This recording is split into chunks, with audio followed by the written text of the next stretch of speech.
इस डॉग का नाम है बॉबी, जो कि पोर्तुगल में रहने वाला एक डॉग है जिसकी उम्र करीब 30 साल है। और ये डॉग गिनीज वर्ल्ड रिकॉर्ड में रिकॉर्ड होल्ड करता है ओल्डेस्ट डॉग एवर का। लेकिन ताज्जुब की बात यह है कि 30 साल और 290 दिन का होने के बावजूद भी बॉबी अभी जिंदा है। और सिर्फ जिंदा ही नहीं, बॉबी एक्चुअली काफी फिट एंड फाइन है, जो कि अपने पैरों पे चल सकता है, घूम फिर सकता है, जिसका हाजमा वगैरह सब ठीक ठाक है। लेकिन बॉबी जैसे और भी ऐसे कई हजारों डॉग हैं जो कि अपनी एक्सपेक्टेड लाइफ स्पैन से काफी ज्यादा उम्र तक जिंदा रहते हैं। एग्जाम्पल के तौर पे हमारे पास भी एक डॉग था टॉम नाम का, जिसको आप में से भी काफी लोग जानते होंगे। तो वो हमारे साथ करीब 18 साल तक रह के गया, जो कि एक डॉग की एवरेज लाइफ स्पैन से कहीं ज्यादा है। जनरली एक डॉग की एवरेज लाइफ स्पैन अराउंड 10 से 13 साल के आसपास होती है। उससे ज्यादा अगर जी जाए तो उसे एक्स्ट्रा लाइफ मान लेते हैं। लेकिन कई ऐसे डॉग हैं जो कि अपनी एक्सपेक्टेड लाइफ स्पैन से भी ज्यादा जीते हैं। और एज अ डॉग ओनर मैं ये कह सकता हूँ कि हम में से जितने भी डॉग ओनर है वो सभी यही चाहते होंगे कि हमारा डॉग जो है वो जितना ज्यादा हो सके उतना ज्यादा जिए, उसकी लाइफ जितनी लंबी हो सके उतना ही हमें काफी सुकून मिलेगा। लेकिन क्वेश्चन ये है कि आखिर कैसे हम अपनी डॉग की लाइफ स्पैन को बढ़ा सकते हैं और कौन सी ऐसी चीजें हैं जो कि एक डॉग की लाइफ स्पैन को अफेक्ट करती है। तो आज की इस वीडियो में हम थोड़ा डिटेल में बात करेंगे कि कैसे हम अपनी डॉग की लाइफ स्पैन को बढ़ाने में मदद कर सकते हैं, और थोड़ा इस बारे में भी जानेंगे कि क्यों कुछ डॉग दूसरे डॉग्स के मुकाबले काफी लंबी लाइफ गुजारते हैं। तो वीडियो में एंड तक बने रहना, क्योंकि वीडियो के एंड में आपके लिए एक बोनस टिप है जो कि सभी डॉग ओनर्स के लिए काफी इंपॉर्टेंट होने वाली है। तो इससे पहले कि हम समझे कि कैसे हम अपनी डॉग की लाइफ स्पैन को बढ़ाने में मदद कर सकते हैं, उससे पहले हमें समझना होगा कि कौन कौन सी ऐसी चीजें हैं जो कि एक डॉग की लाइफ स्पैन को अफेक्ट करती है। बेसिकली इसमें 3 फैक्टर्स होते हैं जो कि सबसे ज्यादा इंपॉर्टेंट होते हैं। सबसे पहला हो गया जेनेटिक्स, सेकंड हो गया लाइफस्टाइल और थर्ड हो गया डाइट। अब जेनेटिक्स जो है इन तीनों में से सबसे ज्यादा इंपॉर्टेंट है। जेनेटिक्स की वजह से कई डॉग ऐसे होते हैं जिनको अर्ली एज में काफ़ी सारी प्रॉब्लम्स आ जाती है, जिनकी वजह से काफ़ी जल्दी ही वो गुजर जाते हैं, उनकी डेथ हो जाती है, या फिर काफ़ी जल्दी वो बीमार पड़ जाते हैं और एक लॉन्ग लाइफ नहीं स्पेंड कर पाते। एग्जाम्पल के तौर पे सपोज कीजिए आप अभी रिसेंटली कोई एक लैब्राडोर पपी अपने घर पे लेकर आए हैं, और अगर उसके मदर या फिर फादर को कोई प्रॉब्लम है तो मोस्ट प्रोबेबली चांसेस ये है कि उस पपी को भी वो प्रॉब्लम आएंगी। जब तक वो पपी है तब शायद उसे वो प्रॉब्लम ना आए, लेकिन एट अ सर्टेन एज के बाद उसको वो प्रॉब्लम आ सकती है, जिससे कि उसकी लाइफ स्पैन भी कम होने के चांसेस है। तो इसे ही कहते हैं जेनेटिक डिजीज, जो कि एक जनरेशन से दूसरे जनरेशन में जाता रहता है। सबसे कॉमन जेनेटिक डिजीज जो होती है वो होती है allergies, heart problem, thyroid, hip और एल्बो डिस्प्लेसिया, कैंसर। तो इन जैसी कुछ बीमारियां होती है जिनमें से कुछ बीमारी इनक्योरेबल है, जिसको ठीक नहीं किया जा सकता, जिसकी वजह से आपकी डॉग की जान भी जा सकती है। इसीलिए जितने भी डॉग एक्सपर्ट्स हैं और हम भी ये कहते हैं कि जब भी आप कोई डॉग ले उसके मदर फादर से ज़रूर मिले और कोशिश करें कि उनके हेल्थ रिकॉर्ड भी चेक कर सके। एक डॉग का कार्ड बनता है ना, जिसमें उसकी वैक्सीनेशन वगैरह, क्या प्रॉब्लम है क्या नहीं है, सब कुछ मेंशन रहता है। तो वो हेल्थ कार्ड अगर आप चेक कर सके तो काफ़ी ज़्यादा बेटर रहेगा, क्योंकि इससे आपको डॉग लेने से पहले पता रहेगा कि मदर फादर को कोई प्रॉब्लम तो नहीं है, और अगर पपी के मदर फादर हेल्दी है तो पपी भी हेल्दी होगा। अब बात करते हैं हम अपने दूसरे फैक्टर की, जो कि है लाइफस्टाइल।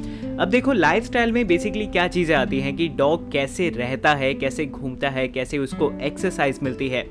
तो जिन डॉग्स को रेगुलर एक्सरसाइज मिलती है, भागते दौड़ते रहते हैं, काफ़ी एक एक्टिव लाइफस्टाइल स्पेंड करते हैं, तो उनकी लाइफ स्पैन ज़्यादा हो सकती है कंपेयर टू अदर डॉग जो कि लेजी होते हैं, ओवरवेट होते हैं, या फिर जिनको अच्छी खासी एक्सरसाइज नहीं मिलती। आपको याद है स्टार्टिंग में मैंने बॉबी के बारे में बताया था, वो 30 साल का डॉग।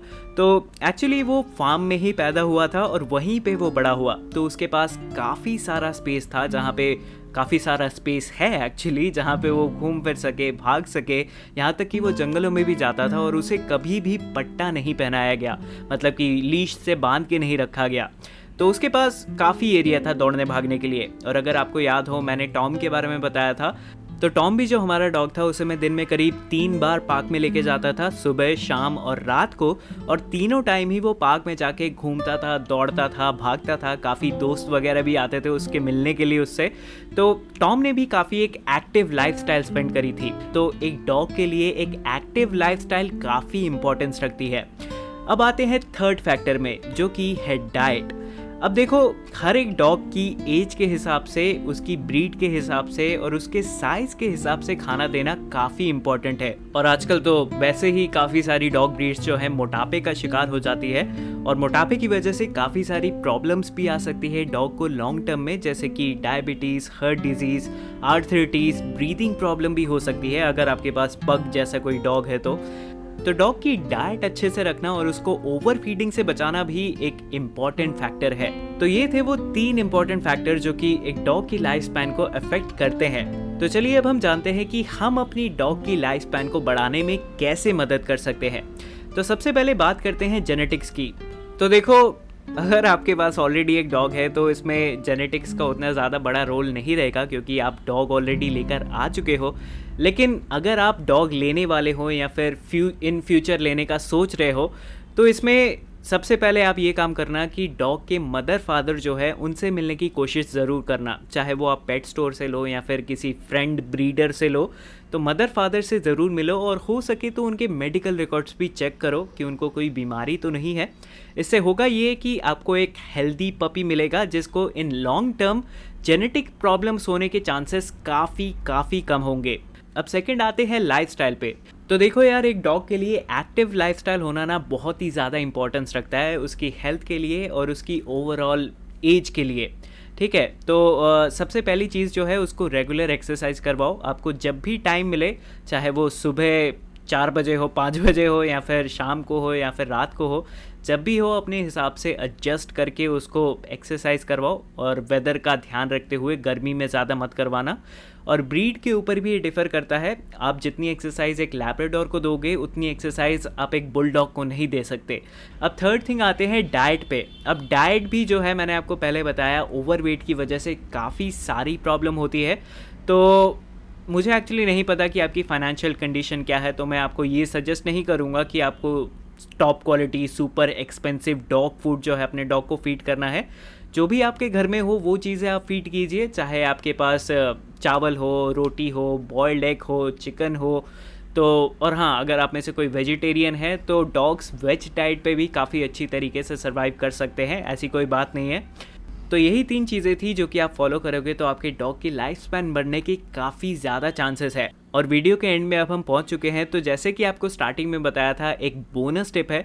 तो बोनस टिप ये है कि अपने डॉग को पैकेज डॉग फूड, यानी कि ये पेडिग्री और ड्रूल्स वगैरह जो होते हैं, इन सारे डॉग फूड से जितना हो सके दूर रखो।